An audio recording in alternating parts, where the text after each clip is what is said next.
Linda is blind. Okay, I can see the Neve sister. Brandon's here. Leilani's here. Brooklyn is there. Oh my gosh, she's sitting next to some hot dude. Okay, hopefully you can get a kiss from him later. Chris is here. Adam is here. There we go. Don't leave him hanging, Brooklyn. Come on. Jeez. There we go. Oh, and Brother Adam is here. Okay. So what questions do y'all have before we get started today?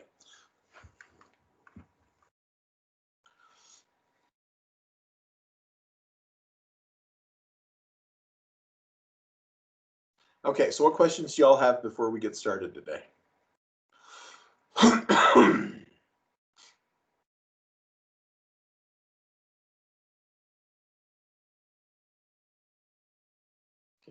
checking that. Nope, that's done. Okay. So we are going to talk about some compassion today. So our unit today is on human compassion and looking at that side of things. And then on Wednesday, I don't know how I'm going to do this, but I'm going to share a presentation I gave that a Latter-day Saint organization asked me to give, because sometimes you have to ask the devil to do the right thing when the saints won't. So we'll share that on Wednesday.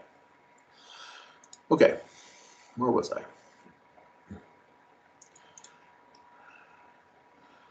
Okay.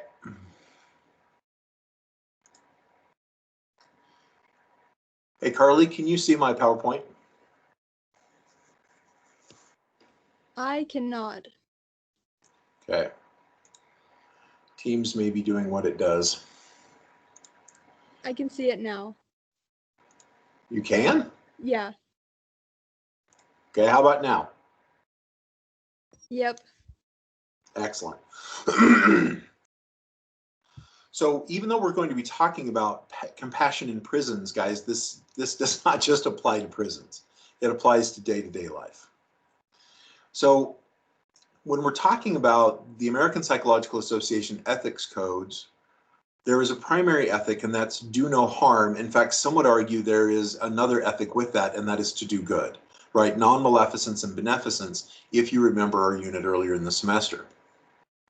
So the way the ethical codes are written and the way they're considered comes from one of the premier ethicists in the Western tradition, and that's Immanuel Kant. So Immanuel Kant is a rationalist, and I wish we had time to deconstruct rationalism and talk about where it comes from and what it means. But for Kant, he reasoned from what's called a categorical imperative, that you reasoned through certain categories of essential truths, and those truths then implied imperatives for how to behave as ethical people. So all universal duties and obligations arise from objective reason. Unlike many thinkers today, Kant argued that your thinking and the way you reason can in and of itself be objective, that you can check yourself in terms of your own biases and in terms of your own even bigotries. So his first formulation is act only in accordance to a maxim, like an assertion of truth, whereby you can at the same time will that it should become a universal law. So behave in a way that you could write universal moral laws about your behavior, right? That's the goal. And so his second formulation is free will gives rise to rational action and cannot be chosen as a subjective end in and of itself if it is to be universal. As a consequence, to treat others as a means to an end contradicts the first imperative because it would result in chaos. So it is a maximum to treat others as an end in and of themselves. Okay, I don't like reading Kant either. In fact, a lot of this presentation is going to be a critique of Kant, not for his writing style, but for some of his fundamental assumptions and assertions. So what he is saying here is that oftentimes we think ethically in terms of what we get out of a situation.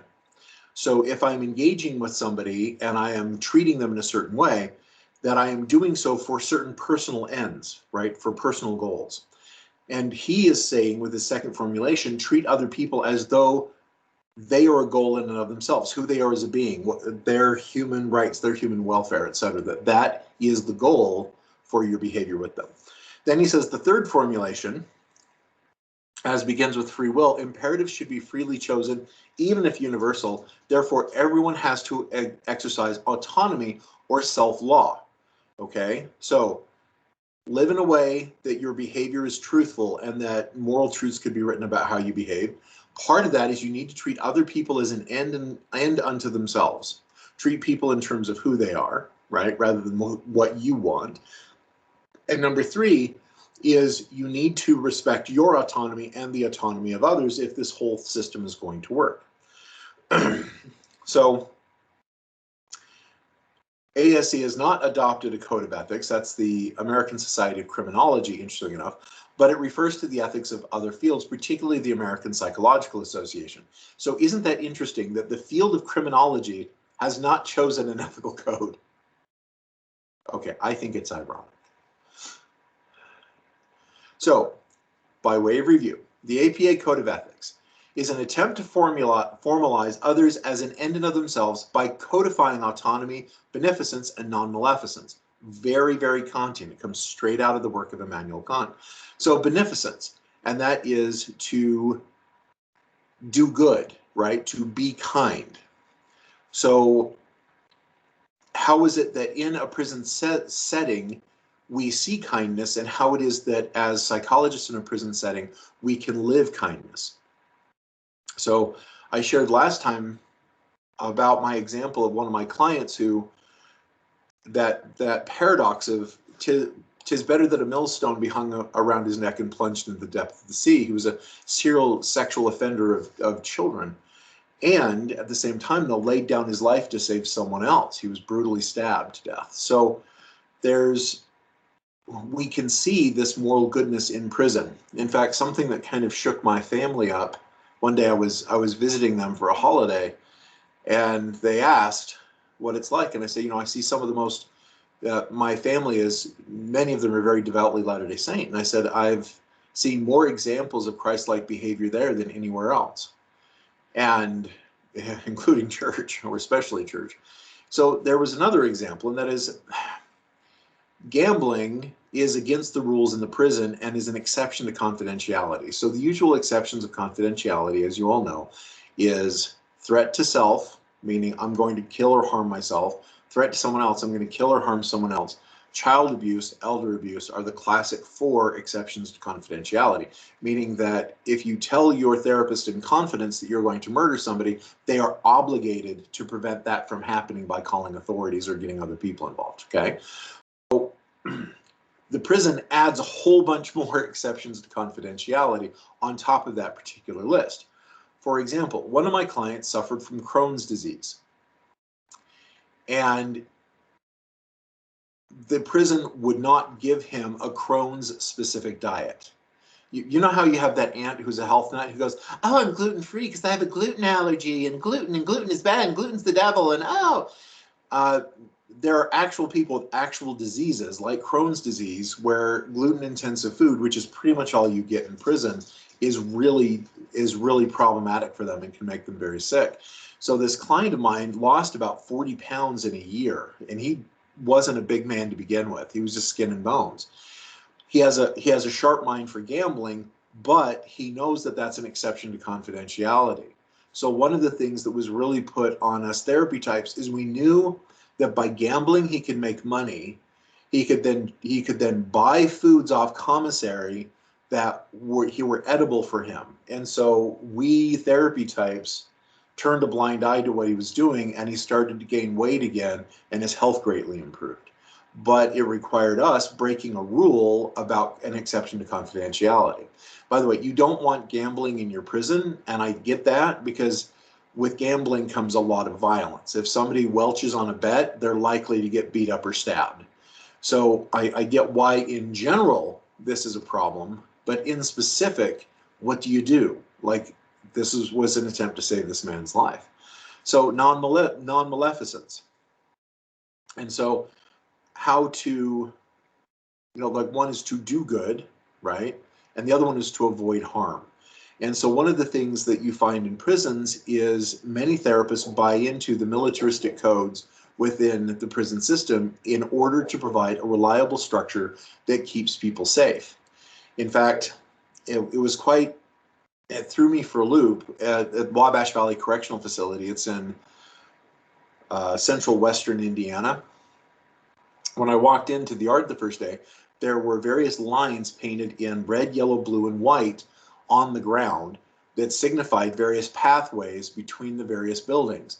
And depending on what your role was in the prison, you would take these different paths. And so people who were classified as red, these were usually inmates and supermax, had to go out and around everything in order to get from A to B. They couldn't walk straight across the yard.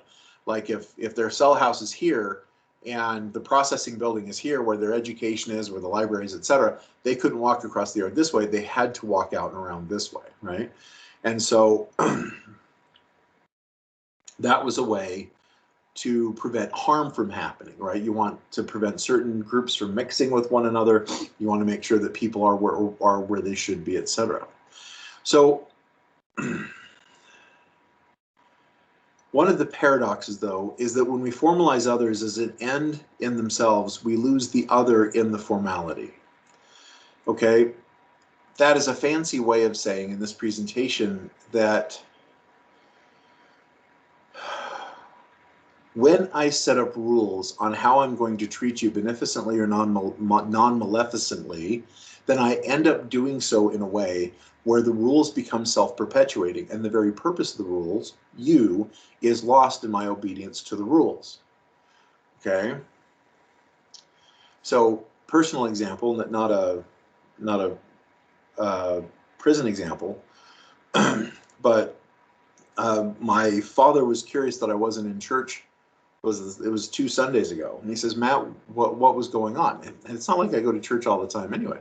And I said, I'm sorry, Dad, I didn't have time to sit in a formal meeting because a young lady I know who is a heroin addict in early recovery just lost her best friend to overdose, and her family won't have anything to do with her. So I was over there holding her and comforting her and helping her plan a funeral that she shouldn't have had to plan. So sorry I didn't make it to church. You know what I mean? And my father is, of course, a sweetheart now and was very, what can we do to help? What, you know what I mean? He's a very good man. So, but it's interesting how oftentimes there are formal systems of rules set up for the sake of looking after another. Okay, here are commandments. Here are the rules in prison. Here's the ethical codes for the American Psychological Association. Here are the policies at the university. And what they're set up with other people in mind as an end unto themselves. But what ends up happening is that oftentimes the rules become self-perpetuating. So a universal maxim is obeyed at the expense of the other because such attempts at codification cannot account for context. Okay? And so there's a lot of examples I could give in religion, at the university, in psychotherapy, in research, about how it is that when we focus on obeying the rules and obeying policy, it's 90% of the time a really good idea to do that without exception. But there's the 10-15% of the time when to obey the rules for their own sake actually does as much harm as it does good. So, like, yeah, sorry, we're tight for time today because I've got stories in all of those contexts. So there is this formalism, this idea that we need to have really hard rules and that we all need to obey the rules for the sake of the other actually becomes, we end up living the rules for their own sake and we lose the other, okay? So I don't think that's at all what Kant intended, but that's what's unfolded. Obedience to formal and ethical rules, like government, is living virtue according to many people. If I just live the commandments, if I just live the rules, if I live according to policy, then I'm a good person.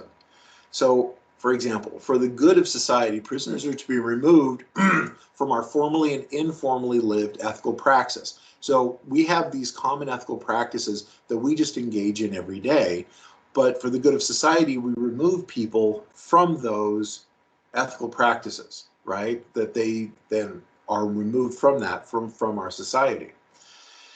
And so in the state of removal, our normal ethics of day-to-day life about how we treat each other, how we talk to each other, the regard, the compassion we give to each other, those no longer apply, right? They've been removed from that. So Giorgio Agamben is a critic of philosophy. And politics. And he says this is what he calls a state of exception. A state of exception, he says, in every case, the state of exception marks a threshold at which logic and praxis blur with each other, and pure violence without logos claims to realize an enunciation without any real reference. Okay?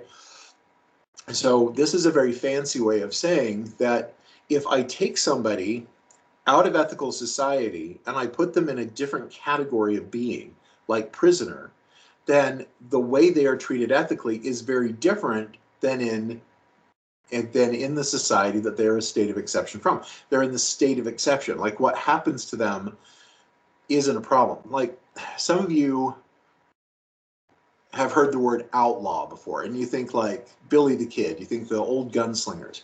The word outlaw actually predates the Wild West by hundreds of years. What it meant is when somebody had committed sufficiently egregious crimes that they were outside the law. Okay? Now, it was terrible to be declared outlaw because that means the law about you no longer applies. So anybody could do anything they wanted to you. You're an outlaw. You'll now live outside the law. They could kill you, they could rape you, they could rob you, and you don't have any police to call. You can't go to the king or the magistrate or the duke, right? You can't even go to your religion and say, help me, help me, help me. You are an outlaw. You are outside the law. Therefore, anybody can do anything that they want to you or with you or at you. So oftentimes outlaws were then seen as the most desperate people because they're outside the law. Therefore, they would have to fight to survive, rob to survive, steal to survive, etc., because no one would give them anything and they were only treated with violence. Okay? So today we have these states of exceptions in prison. Like if you were to see what happens in Guantanamo Bay, you would go, oh my gosh, how can we, as a morally good country, or who believe ourselves to be morally good, in any way tolerate or support these formal states of exception in which these grossly unethical things, cruel, maleficent things happen, right? So the prisons, as you know, are a state of exception. Ethical imperative ends when the state strips away autonomy. So when the state of Utah imprisons somebody, they take away their freedom. The tendency to formalize rules and behaviors remains, right? There needs to be an ethical system in prisons, and often there are a lot of rules in prison, both formal rules and informal rules. The formal rules come from the prison administration itself, right, as manifest.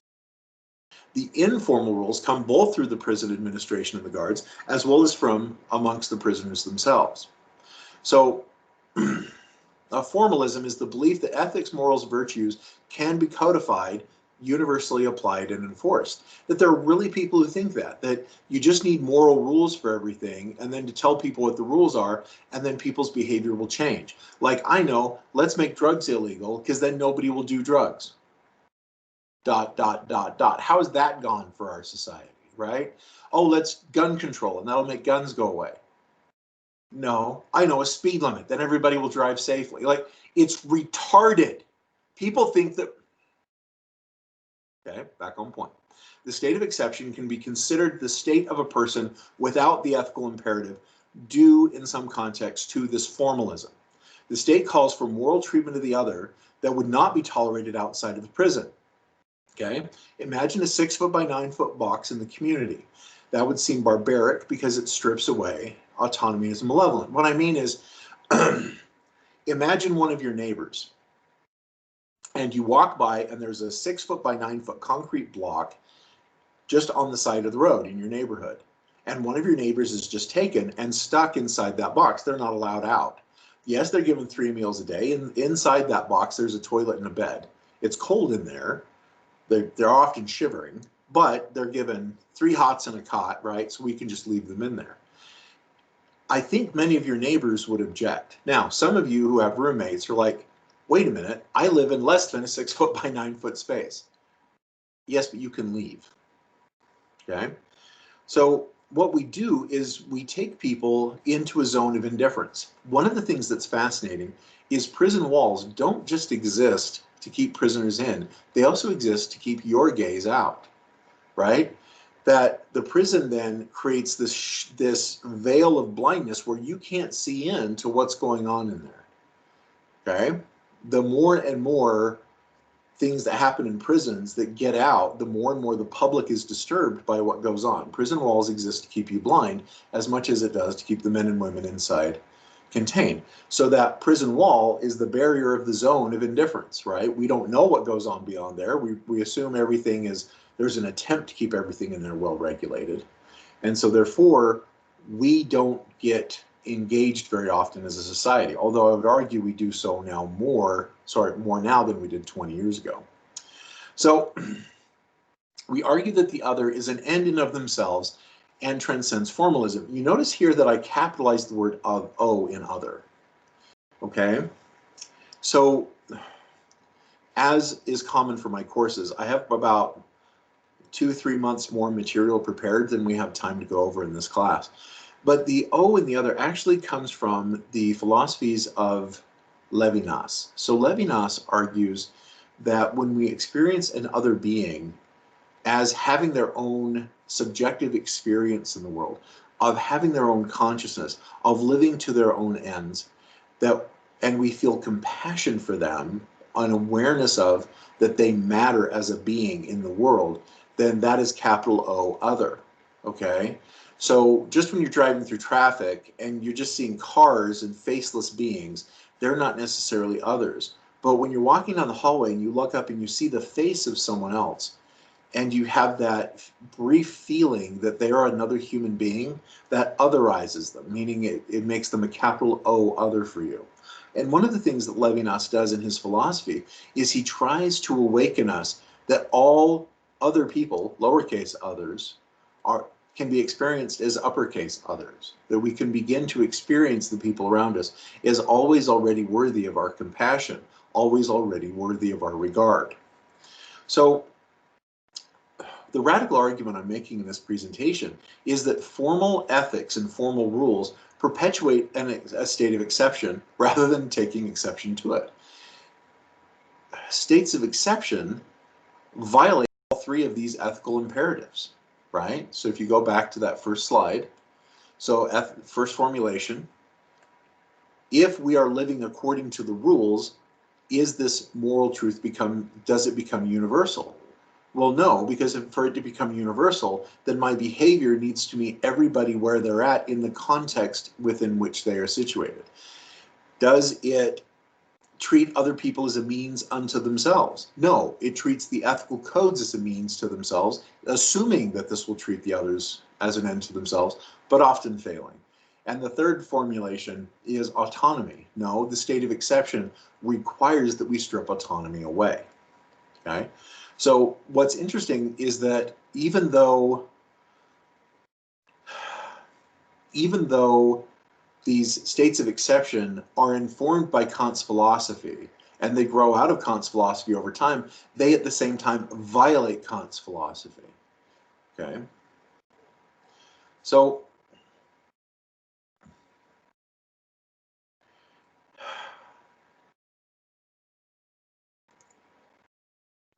universal ethics to Kant arise from individual commitment due to reason, that if we all did this together, all would approximate ethics. I believe that if we followed the same system of logic, all people would come to the same conclusion. That's a very bold and very strange idea from Kant. Formalism, this idea that we need to have rules and commandments and policy, distances us from the humanity of others.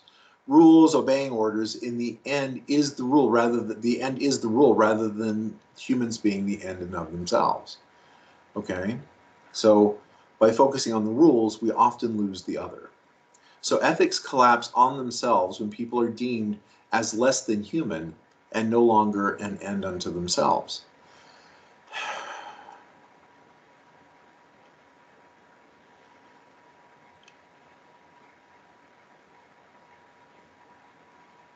Wow, guys, I've got, okay.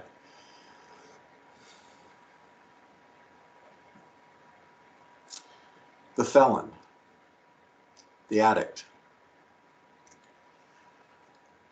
We could go on and on and on and on. The child molester, the internet troll, the whore, the player, we are very good as people at setting up categories of boxes within which we put other people, and we lose their humanity when we do so.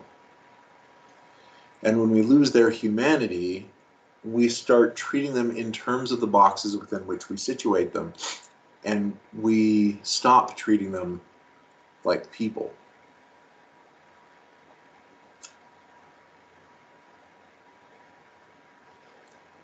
And I see this everywhere. I see it at the university. I see it at the clinic. I see it at church. I see it in politics. Man, American politics is, we are very good at otherizing people, right? Of setting one group or classification of people as scary, right? Criminals, drug abusers, people with different colors of skin or sexual orientations or whatever else, and demonizing them and making them out to be the problem in our society.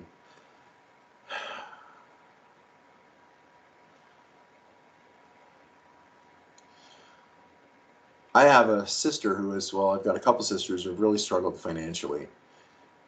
And they haven't awakened yet to the American dream is the American nightmare. These women work hard, they're well educated, they're very smart with their money, they're very creative, they're everything that should predict success, but here they are in their 50s and they're barely scraping by. And one day over dinner, they were talking about if they just paid less taxes, then maybe that they could get financially ahead. And they started demonizing welfare queens. They had this construct in their head that there are women, and these women are common in their imagination, that have multiple babies just for the sake of milking the system to get more and more welfare checks. And so I looked at my sisters as they were talking, and I was starting to tear up. Because these are women I love, right? These are my sisters. And they're saying very judgmental things. They've taken a group of people who are suffering, who are stressed, who are struggling, and put them in a box and then demonized that box they put them in. And so I just looked at my sisters and I said, okay, go to the welfare office, and I want you to spend an hour a day there. I want you to collaborate with the Family Justice Center. I want you to meet these people that you have demonized. And one sister did and one sister didn't, right? And so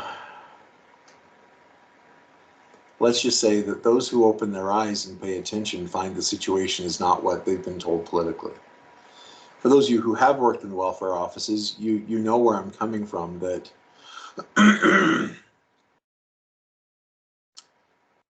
you're not working with people who are milking the system. 90% of the people are desperately trying to get off welfare.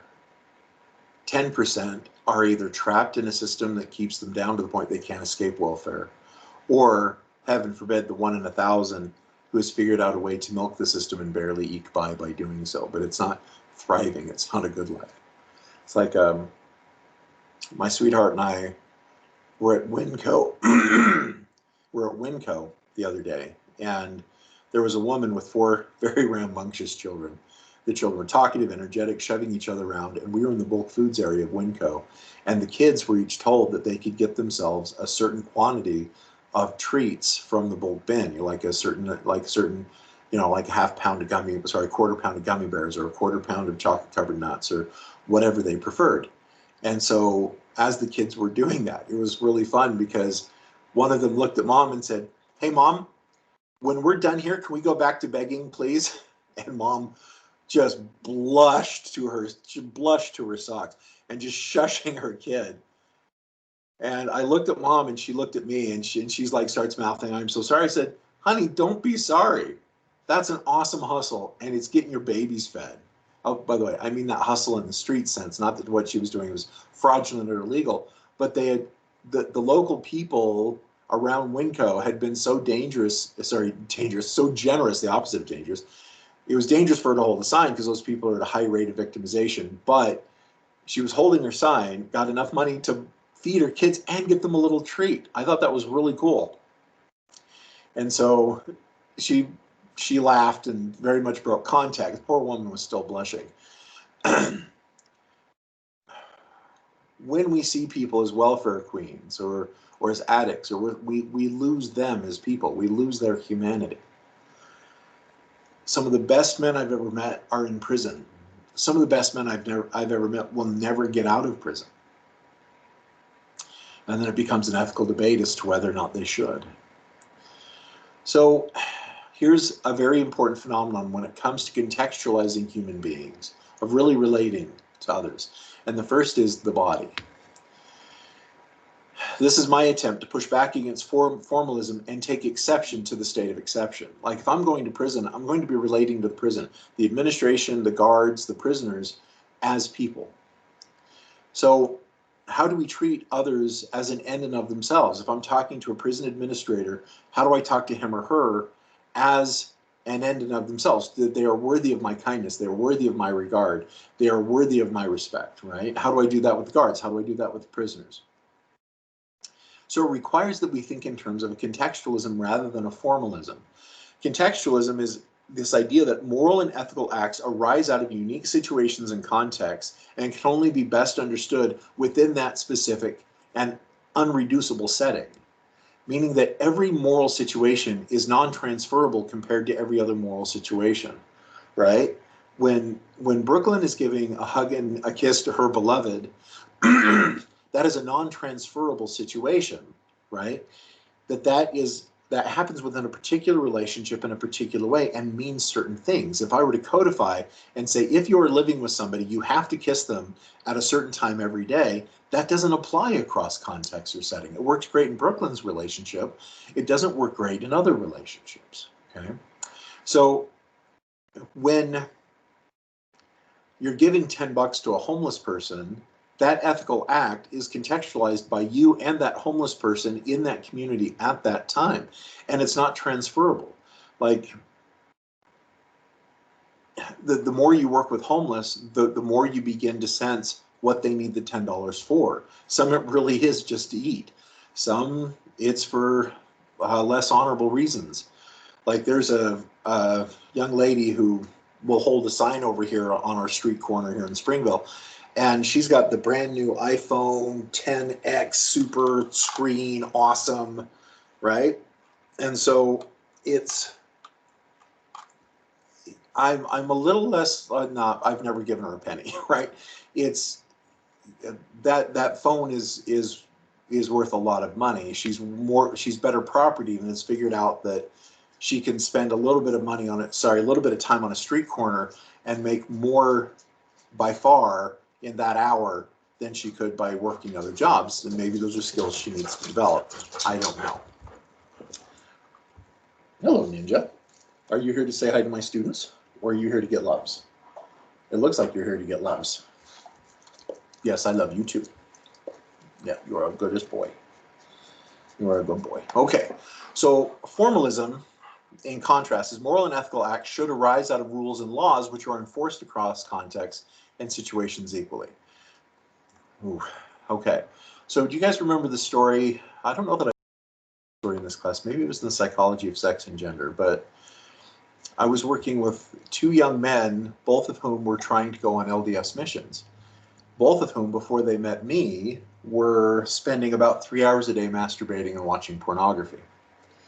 And as we worked together, one of them worked his guts out in therapy and got to the point where he'd only masturbate like once a week for 15 minutes. And for an 18-year-old boy, that's a shockingly low frequency. And it was freestyle. He wouldn't even look at porn. He'd like freestyle in the shower once a week just to be able to concentrate again.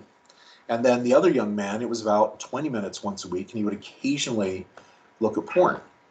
Well, the first young man was considered and deemed unworthy to go on a mission and prevented, whereas the other was met with by a bishop. So the first bishop, it was formal. You are breaking the rules, therefore you can't go. The second bishop looked at the context and said, you have gone from 3 hours a day, 7 days a week of masturbating, looking at porn, to 1 day a week, occasionally glancing at pornography, and all that is shockingly an amazing sacrifice. That is, look at all the time you've given back to God. Like, let's get you on a mission as soon as possible. And so some people say, oh, this is why I don't believe in a church. Well, okay, that's fine. I'm not going to tell you what to believe in. But at the same time, though, ethically, this is a difference between contextualism and formalism. I know for me, I'm typically the person who makes church leaders cry. Like when I meet with them, they're often in tears by the time I leave their office. And I'm not verbally abusing them. I promise, guys, I'm nice to them. And I think that's part of the reason why they start crying. But I've noticed that the church leaders who approach me as a formalist really, really struggle. But those who approach me as a contextualist really don't. Okay? So likewise at the university, I've got university administrators who are contextualists and some who are formalists. Those who are contextualists, I've noticed, are inspiring leaders. They really connect with the people they lead and are led by. They're popular with the students, right? Whereas the formalists are the ones who, here's the rules, you got to know the rules, and you got to do the rules regardless of who you are. Do a lot of good, but they also do more harm. So a possible way to take others up as an end in themselves is the phenomenology of what I call embodied compassion.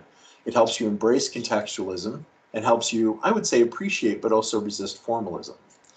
So our bodies, if taken up as such, do not separate us but connect us. One of the great lies of the Western tradition is that the boundary of your flesh is where you are, and the boundary of my flesh is where I am. And that's not the case, essentially. Now, we can harden our hearts, we can close ourselves off from other people, we can do that. That's something human beings can do. It's not our second nature, though, and it's not really what we seem to be designed for. So imagine you're sitting at a restaurant, and as you're eating, there's a window right here to your right. And you look out, and there's 3 starving children. They're emaciated, their eyes are sunken in, they're bony, and they're just drooling watching you eat. Some of you may get a real rise out of that and will start savoring your food and going, yeah, look at this, you stupid kid, I'll get to eat. Oh, so good, right? Most of us, though, would not. Most of us would lose our appetite. Levinas calls encountering the hunger of another, like when somebody's starving. It's like the bread is snatched from our own mouth. So I share this example of, it wasn't a friend, it was actually my little brother. Some of you know my little brother, Christian. He teaches physics and astronomy at UVU. And we were roofing on my dad's house, that's been about 6 years ago. And we were finishing up the roof, and we were working on the top cap. It's the where the peak of the roof comes together. You overlay a single wide shingle, and it means that you actually end up, it takes a lot of work. And our nail guns by then were spent. The compressors couldn't keep up. So we were doing it old school, hammer and nail, hammer and nail. And my pouch of nails was empty. So I stood up and I moved over to the box of nails to get a big handful of nails for me. And I look over at my little brother and I say, hey, Chris, do you need more nails? And he goes, yeah. And then he connects the hammer pole, the face of the hammer, right through the web of his hand onto the nail. And you know how big roofing nails are, right? They're shorter nails, but they got that great big head. It pushed the head of that nail up through the web of his hand and split his hand open right here. And so as I saw the hammer connect with the web of his hand, I go striding up the roof, see if I can take care of him. And as I reached down to check out his hand, he pulled his hand up against his chest just instinctively. And as I looked down, I realized that my hand was in the same place as his, right? So we have a visceral response to the suffering of another. And we can learn to control that visceral response. I appreciate it, but that's secondary. Our initial response to the suffering of others, we resonate with it. There was a theory, for example, in the 90s and early 2000s about what are called mirror neurons, meaning that when somebody is having an experience like hitting their hand with a hammer, and we observe that and we connect with that moment, our neurons in our brain start responding in the same way of pain and startle, etc., that the person who hit their hand with a hammer has. It turns out that mirror neurons don't work in the way they thought, to the point where now they're wondering if there's something else they should be calling these neural connections. Regardless, suffering is a shared experience, like shared nausea, shared startles, shared yawns. Yawns aren't necessarily suffering, but we deeply connect with the experience of the other. Like you guys remember earlier in the semester when we were talking about psychopathy and how it is that men who scored high on Cleckley's psychopathy scale, when they were instructed in fMRI to imagine what it was like to be the victim of that 999 call, disrupted the psychopath, right? They were extremely upset. They were crying. They were having an experience they rarely have. Suffering is a shared experience. We can learn to harden ourselves against it, but that is a secondary learning. Our primary experience is one that is connected. So we are connected first in the flesh, okay? Like when my sweetheart was pregnant, she was experiencing things that I have not quite experienced, right? But I can connect with the fact that there were times that she was suffering. And even though I've not suffered in that way, I can connect with her suffering, and often did. Like there's a small group of researchers who were pointing out that men can also suffer from postpartum depression, sometimes even when their significant other doesn't. And they can't figure out how or why. Why are men's hormones changing? Why are men's, serotonin, dopamine, etc., changing through the process of pregnancy and childbirth up to a year after? They can't figure it out. Well, for you and I, it's obvious. We're not separated in the body. We're connected in the body. There were 3 studies that were done, and because the field of psychology couldn't make sense of them, they were just left. And these are studies done back in the 90s. And it actually started in a study in Spain. What they did is they set up a device that moment to moment would take micro blood samples from mothers and moment to moment micro blood samples from babies, okay? And it sounds draconian, but these devices didn't create any pain. They were actually looking for other things, but what they found was something startling. That a mother with a baby, and when the mother is breastfeeding the baby, or the baby is of breastfeeding age and mom's capable of doing that, mom, for example, would be sitting on the couch, reading a book or watching a TV show, and then she would feel the urge to breastfeed her baby, right? Maybe she was experiencing letdown, like her milk's coming in, and so she would go into the other room. What was interesting is as mom thought and felt, I need to breastfeed my baby, her oxytocin levels would go like this. They would spike, right? And so, of course, that makes sense because she's thinking about snuggling and breastfeeding her baby. So, of course, her oxytocin levels would spike. Now, this is before she's touched her baby. This is while she's still sitting on the couch thinking, I should breastfeed Junior. What blew their minds is that at the same time, the baby's oxytocin levels would spike. Mom's in one room, baby's in the other room. Mom thinks, I'm going to breastfeed baby now, and both of their oxytocin levels increase, okay? Before mom has even touched the baby. Now, this sounds like, to some people, this sounds like some kind of like their psychic waves or, no, you don't need to evoke imaginary constructs, right? There's a lot of things that connect us. Habit, time, experiencing one another, sensing one another. Like moms and babies usually get in a pattern of when breastfeeding happens, right? So you don't need to evoke these imaginary constructs. Instead, part of our embodiment together is that our hormone levels sync up, our appetites sync up. So how long do you live with a girl if you're a woman and you're living with another woman? How long do you live together before your menstrual cycles sync up, right? There are a lot of things going on that show that we're far more connected in the flesh than our Western tradition would like to imagine. And we don't want to imagine how connected we are with the other in the flesh, because then that morally obligates us in a way that our autonomy rails against. So narrative and imagination. hearing a story entails narrative imagination. Hearing the story of the client, imaginative experiencing their story, right? We're in their story with them. So first of all, I'm connected to you in the body. Second of all, I'm connected to you in the voice. As you're telling me of your experience, I'm experiencing it with you, right? We're having a shared embodied experience through the voice, even if I wasn't there when this event occurred. So one of the things that can happen is this tendency to objectify, right? To put other people in boxes. When we treat others as an object, we strip them of their autonomy.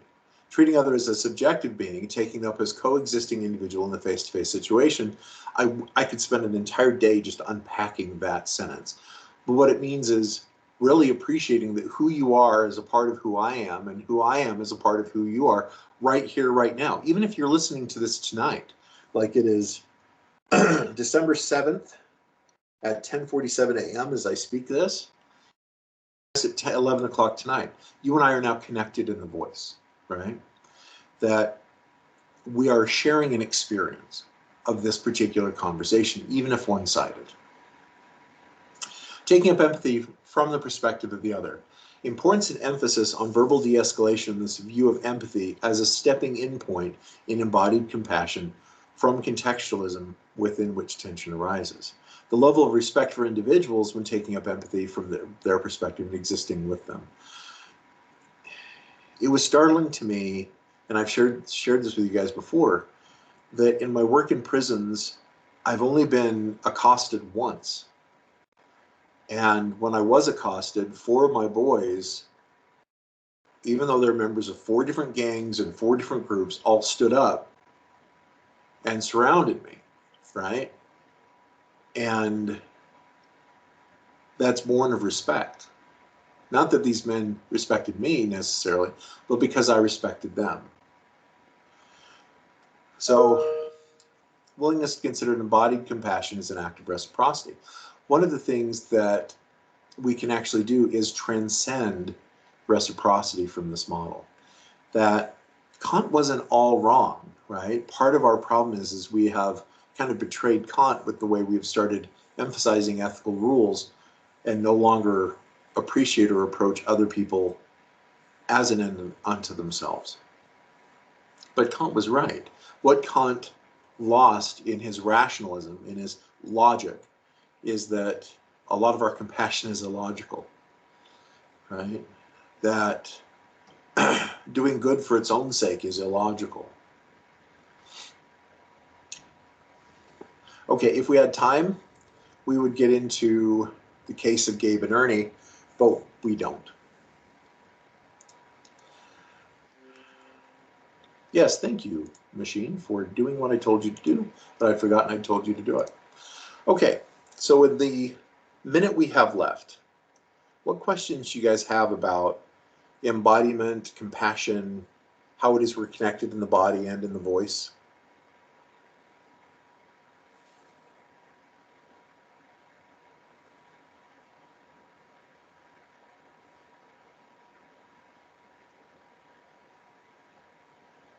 I have a question. I hope I do not offend anyone with my question.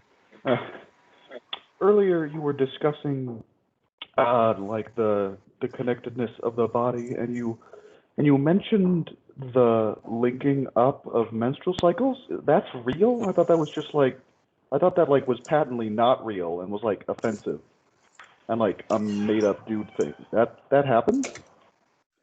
Yeah, Yes. that actually happens. Oh, okay.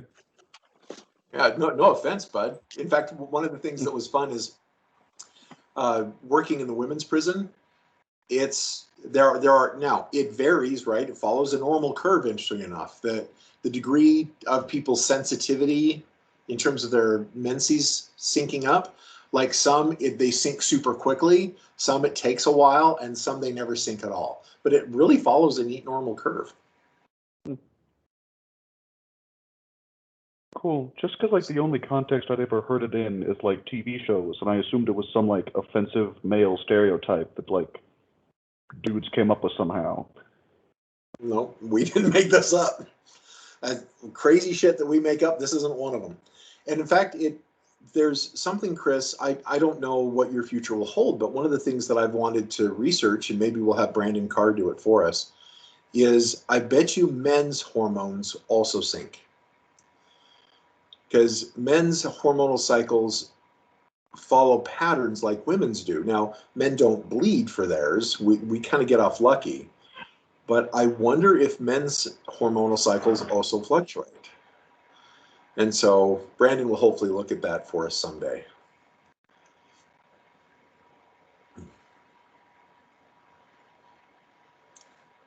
Okay, so guys, we have one more class period. We're going to, yeah, I think I gave you a heads up. The next presentation on Wednesday is going to be a presentation I was asked by a group of Latter-day Saint fathers. They're like, would somebody please come talk to us about this? Nobody will. And I don't think the subject is controversial. It's about living love as fathers, like what that means and how it works. And we're going to get through a chunk of it. I don't think we have time to get through all of it on Wednesday, but it will be very religious-y sounding, even though what I'm saying and what I'll say in that presentation is rarely taught in Christian religious settings. So, okay, so until Wednesday, I will see you all later. Bye-bye now.